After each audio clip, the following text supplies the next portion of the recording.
आज से कुछ टाइम पहले मैंने एक वीडियो बनाई थी जिसका टाइटल था कि क्यों भारत के ज़्यादा लोगों को सेडान्स खरीदनी चाहिए। इस वीडियो में मैंने सेडान से जुड़े सभी एस्पेक्ट्स के ऊपर बात करी थी और समझाया था कि कैसे कई मायनों में सेडान्स एसयूवी से बेटर होती हैं और क्यों भारत में इनकी डिमांड फिर से बढ़नी चाहिए। इस वीडियो पर खूब व्यूज़ आए और लोगों ने इस वीडियो की खूब तारीफ भी करी, लेकिन एक टाइप का कमेंट मुझे कॉन्स्टेंटली देखने को मिला और वो ये कि सेडान्स की लो ग्राउंड क्लियरेंस की वजह से इन्हें इंडिया के ख़राब रास्तों पर चलाना काफ़ी ज़्यादा मुश्किल साबित होता है और ये गाड़ियाँ अक्सर स्पीड ब्रेकर्स पर और अनपेव्ड रास्तों में नीचे से लग जाती हैं।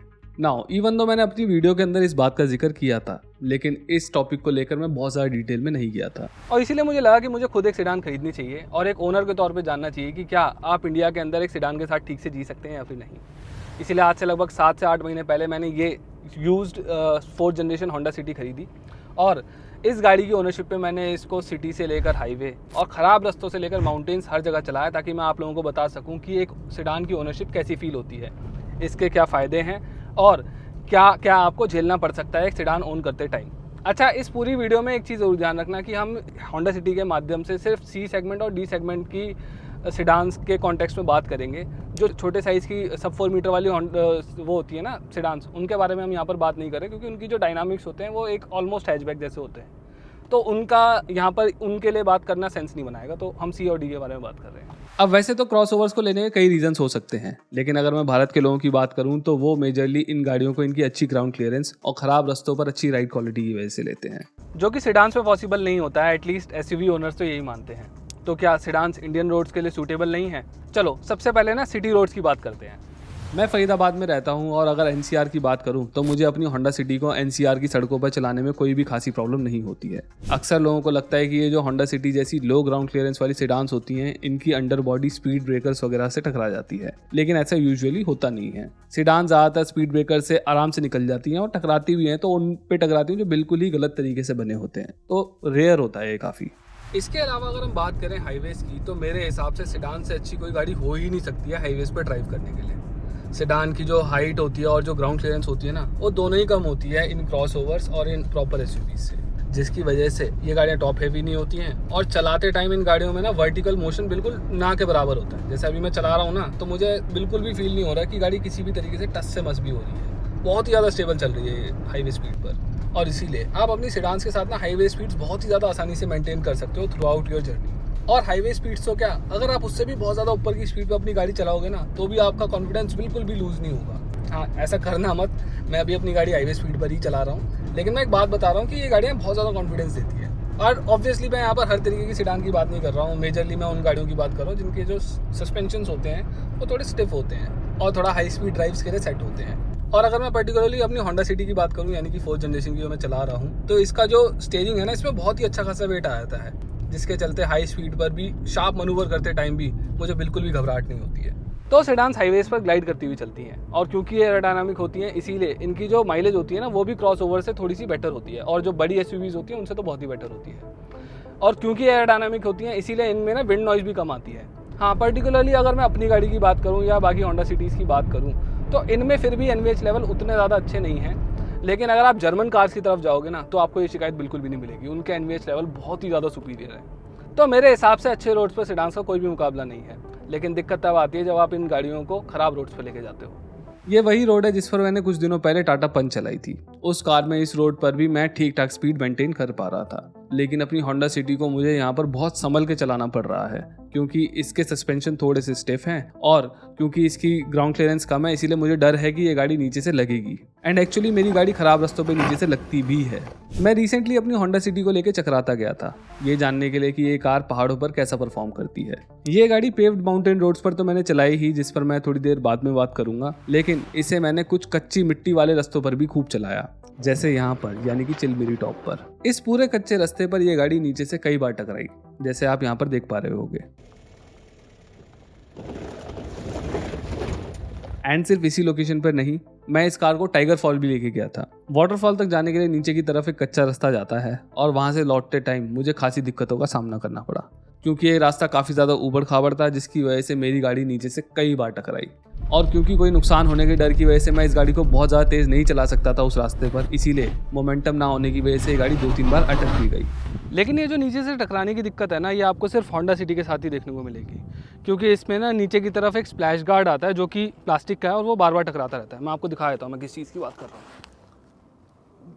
ये आप देख पा रहे हो प्लास्टिक का ये जो पार्ट है, यही वाला पार्ट है जो बार बार नीचे टकराता है। वो वहाँ से दब गया है, ज़्यादा तेज टक्कर लगने की वजह से दब गया होगा, लेकिन जो पॉइंट है ना जहाँ तक ये नीचे होता है हर गाड़ी में, वो यहाँ तक है, वो ये वाला पार्ट है, यहाँ तक ये देख, ये बार बार टकराता रहता है। इसके अलावा अगर मैं बाकी चीज़ों की बात करूँ तो इस गाड़ी में कुछ भी नहीं टकराता, अंडर बॉडी कहीं से भी नहीं टकराती है इसकी, सिर्फ यही वाला पार्ट टकराता है। और क्योंकि ये प्लास्टिक का है तो इस बात का डर नहीं है टकराने की वजह से या फिर इसके घिसड़ने की वजह से कि इसके अंदर जंग लग जाएगी, तो ऐसी कोई दिक्कत नहीं है। लेकिन हाँ, टकराता है और ये अनॉय तो आपको करता है।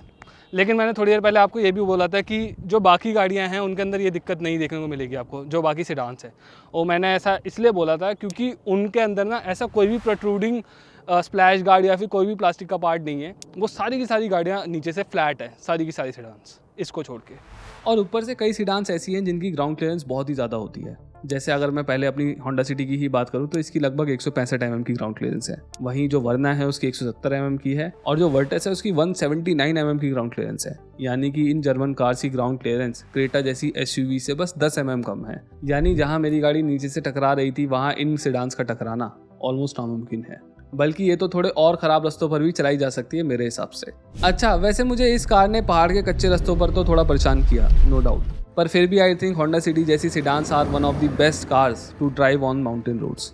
और मैं ये बात इसलिए बोल रहा हूँ क्योंकि बेशक कच्चे रास्तों पर ये गाड़ियाँ थोड़ा सा परेशान कर सकती हैं आपको, लेकिन जहाँ पर रास्ते बने हुए हैं यानी कि जो भी पेव्ड रास्ते हैं वहाँ पर सेडान्स की एक अपनी ही अलग एडवांटेज निकल के आती है और वो जुड़ी है बॉडी रोल से। देखो, कार्स में जो बॉडी रोल होता है ना, वो आपको तभी पता लगता है जब आप गाड़ी को लेफ्ट टू राइट मनूवर करते हो। अब जो पहाड़ के रास्ते होते हैं वो तो बहुत ही ज़्यादा घुमावदार होते हैं। यानी अगर आप एक प्रॉपर एसयूवी को लेकर पहाड़ों पर जाते हो, यानी कि स्कॉर्पियो और फॉर्च्यूनर जैसी गाड़ियों को अगर आप पहाड़ों के रास्तों पर चलाते हो तो आपको इनमें बॉडी रोल फील होगा जब भी मोड़ आएगा और अगर आपकी गाड़ी की स्पीड थोड़ी भी तेज़ है, जिस चलते आपका कॉन्फिडेंस लूज होगा। एंड अगर आप अपनी स्पीड कम नहीं करते हो तो आपकी एसयूवी अंडर स्टेयर भी हो सकती है। इवन अगर मैं कुछ क्रॉस ओवर्स की बात भी करूँ ना तो इनके अंदर भी आपको थोड़ा बॉडी रोल फील हो सकता है, कुछ एक्सेप्शंस को अगर हम छोड़ दें तो। लेकिन सेडान्स के साथ बिल्कुल भी ऐसा नहीं होता है। सेडान्स की कम हाइट और कम ग्राउंड क्लियरेंस की वजह से ना इनमें बिल्कुल भी बॉडी रोल फील नहीं होता है। और अगर मैं सिटी और वर्टस जैसी अच्छी हैंडलिंग वाली गाड़ियों की बात करूँ ना तो इनको पहाड़ पर चलाने में तो बहुत ही ज़्यादा मज़ा आता है। आप इन गाड़ियों के साथ काफ़ी अच्छी स्पीड्स मेंटेन कर सकते हो पहाड़ों पर भी। आप यहाँ पर भी देख सकते हो, मुझे यहाँ पर पहाड़ से नीचे उतरते टाइम बहुत ही कम ब्रेक्स का यूज़ करना पड़ रहा है, क्योंकि फील ऐसा आ रहा है कि भाई गाड़ी बिल्कुल भी टच से मस नहीं होगी अपने पाथ से, कहीं पर भी फिसलेगी नहीं, बिल्कुल ऐसा फील आ रहा है। वैसे इस बात को आप गलत तरीके से मत लेना, मैं ये नहीं कह रहा हूँ कि सेडान्स को आप पहाड़ों पर 100 की स्पीड पर चला सकते हो, ना तो आप ऐसा कर पाओगे ना ऐसा करना चाहिए। लेकिन फिर भी ऊंची गाड़ियों के मुकाबले ना आपको सेडान्स के अंदर काफ़ी ज़्यादा कॉन्फिडेंस फील होगा पहाड़ पर गाड़ी चलाते टाइम। तो ऑल एंड ऑल मैं यही बोलूँगा कि आप अपनी सेडान के साथ पहाड़ों पर जा सकते हैं बड़ी आराम से। बस कच्ची सड़कों पर आप इनको एसयूवी जितने कॉन्फिडेंस के साथ नहीं चला पाओगे। और जो बिल्कुल ही एक्सट्रीम पहाड़ हैं जैसे कि लद्दाख की तरफ जाते हुए रास्ते जहाँ पर कई सारे वाटर पासिस वगैरह होते हैं, वहाँ तो आपको सेडान बिल्कुल भी नहीं ले आनी चाहिए, आपका जीना हराम कर देंगी ये गाड़ियाँ। वरना 90% ऑफ द टाइम्स पहाड़ों पर सेडान्स अच्छा ही परफॉर्म करती हैं और वाइंडी रोड्स पर तो इनको चलाने में एसयूवी से भी ज़्यादा मज़ा आता है। तो ये तो रही सेडान्स की अलग अलग सरफेसिस पे ड्राइविंग एक्सपीरियंस की बात। चलो अब सेडान्स के कुछ और भी प्रोज एंड कॉन्स को जान लेते हैं। अपनी सेडान के साथ मैंने एक बड़ी परेशानी ये फेस करी है कि इसके लिए ना एट टाइम्स पार्किंग स्पेस ढूंढना एक बड़ी दिक्कत वाली बात हो जाती है।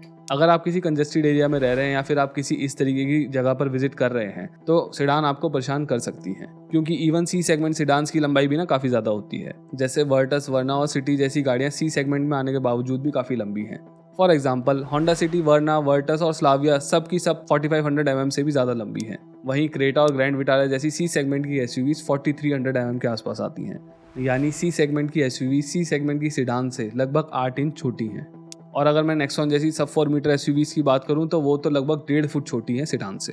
अब हो सकता है कुछ लोगों को ये फ़र्क बहुत ज़्यादा ना लगे, लेकिन कई बार क्या होता है कि इसी डिफरेंस की वजह से आपको कई सारे पार्किंग स्पॉट्स स्किप करने पड़ते हैं। और यहाँ तो मैं बस सी सेगमेंट सेडान्स की बात कर रहा हूँ। अगर हम बात करें ऑक्टाविया और अकॉर्ड जैसी डी सेगमेंट की गाड़ियों की तो उनके लिए पार्किंग ढूंढना अपने आप में एक चैलेंज बन जाता है कई बार। लेकिन यही जो डिसएडवांटेज है ना इन सेडान्स की, यही इनके लिए एडवांटेज भी बनती है। इस लेंथ की वजह से सेडान्स अंदर से खूब बड़ी होती है। इनमें लेग स्पेस बहुत अच्छा मिलता है और जो बूट स्पेस होता है ना वो भी बहुत बड़ा होता है। जैसे मेरी जो सिटी है उसके अंदर 510 लीटर का बूट स्पेस मिलता है, वहीं एलिवेट के अंदर 458 और क्रेटा में 433 लीटर्स का।